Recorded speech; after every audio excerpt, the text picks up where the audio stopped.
One of the most frustrating thing I hear from men is that you're into your partner, you're attracted, you're ready, but your erection not showing up. And today I'm going to break it down exactly why it happens and how to fix it. There are three real reasons this keeps happening. And no, it's not lack of love or low testosterone. Let's get into it. I'm a clinical sexologist and academic doctor with over 2 decades of clinical work focused on what actually drives erections, not just biologically, but emotionally, mentally, and relationally. So if you're asking, why can't I get it hard even though I'm attracted to them, you are in the right place. Tip number one, attraction lives in the brain. Arousal lives in the body. Here's what most men don't realize. You can be intellectually and emotionally attracted and still not feel aroused. Attraction is processed upstairs in your thinking brain.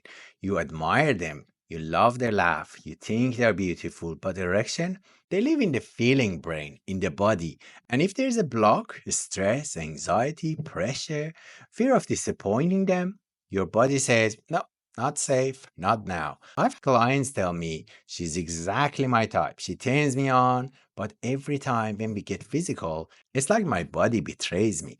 What they don't realize is that your arousal system needs to feel free, not just interested. If your body senses performance pressure, if your mind is trying to monitor the moment, if you're watching yourself instead of feeling yourself, you're not in arousal, you're in evaluation, and evaluation kills erection. So you might say, what's the move then? Start grounding yourself in sensation. Touch, breathe, eye contact, slowness, not am I hard yet? But what feels good right now? Can I soften into this moment without needing to rise to the occasion? You don't need more attraction, you need less performance. But even when you are relaxed, even when you're focused on the moment, there's another reason erection don't show up. You're trying to turn on in a space your body no longer sees as erotic. Let's talk about what happens when emotional safety turns into sexual shutdown. Tip number two, safe but not sexy. Let's talk about comfort. You might feel safe with them, you trust them, you enjoy being around them, and yes, you're attracted. But the moment things are start getting physical, your body doesn't follow. Why? Because safety and arousal don't always go hand in hand. And that's the second reason this keeps happening. Emotional closeness sometimes blunts erotic tension.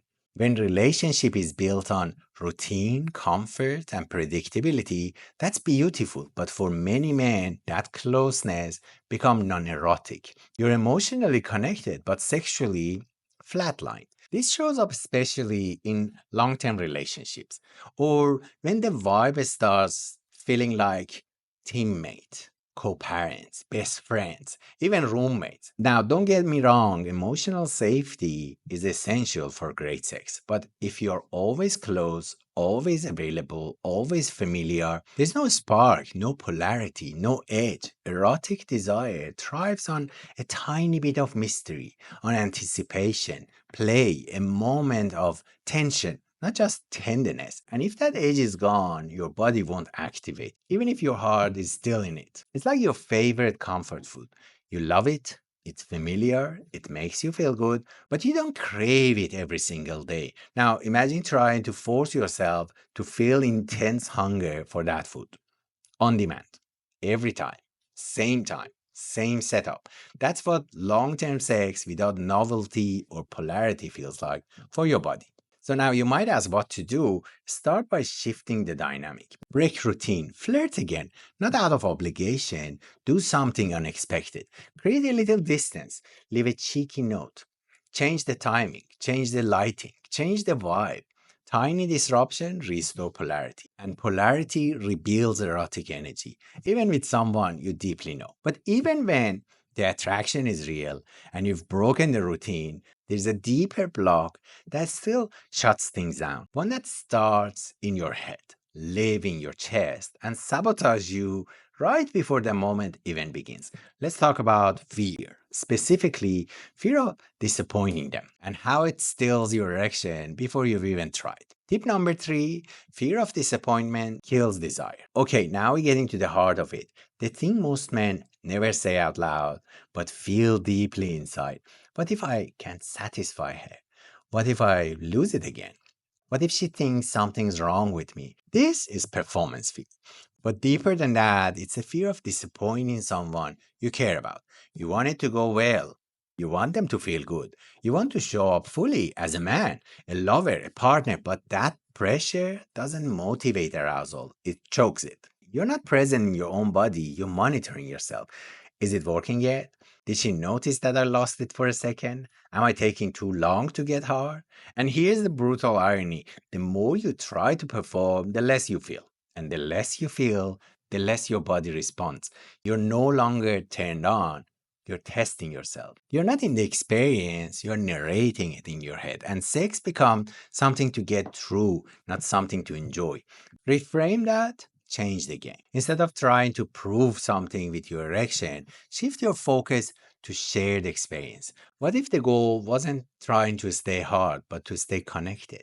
What if arousal wasn't a test of masculinity, but a side effect of mutual curiosity, play, and ease? Because when you remove pressure to be impressive, you open the space to be responsive. And when your nervous system finally feels that freedom, that's when your body starts to come back online. But here's the real shift: the bonus insight that change everything. You can be attracted to someone, but if you haven't been practicing desire, it's going to fade, no matter how real the chemistry once was. Let's talk about how to rebuild that erotic muscle and how my AI system help you to do it without awkward script or cheesy moves. Here's a bonus tip: desire fades without repetition. Here's what no one tells you: desire is a muscle.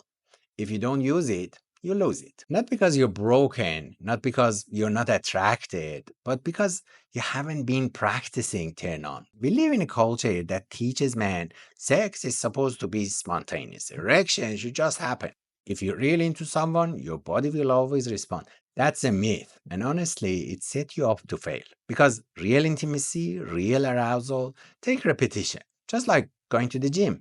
If you don't engage that part of your life, even with small, consistent actions, it goes quiet. You start skipping the little things: the lingering kiss, the teasing text, the meaningful touch that doesn't lead to anything.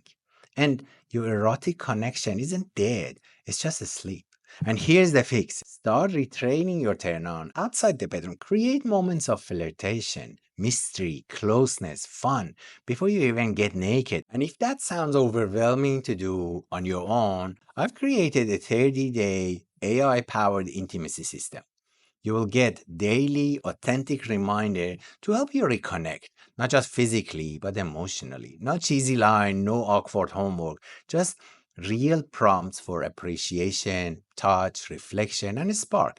It's like a personal trainer for your relationship because repetition isn't romanticized, but it's how intimacy survives. And if you want to understand all of this mentally, physically, and relationally in way that's structured but totally free, grab my free 3-day masterclass, The Hard Truth. It's where most men start, and it will change the way you think about erection forever. So here's what I want you to remember: you can be attracted and still not aroused. You can want someone and still shut down. You can feel safe and still not feel sexy. But all of that can be rebuilt. If you want to go even deeper into this dynamic, especially what happens in long-term relationships when erections start fading, go watch this next video, because sometimes the attraction is still there, but the sparks need rewiring. And that's exactly what we'll do there. See you there.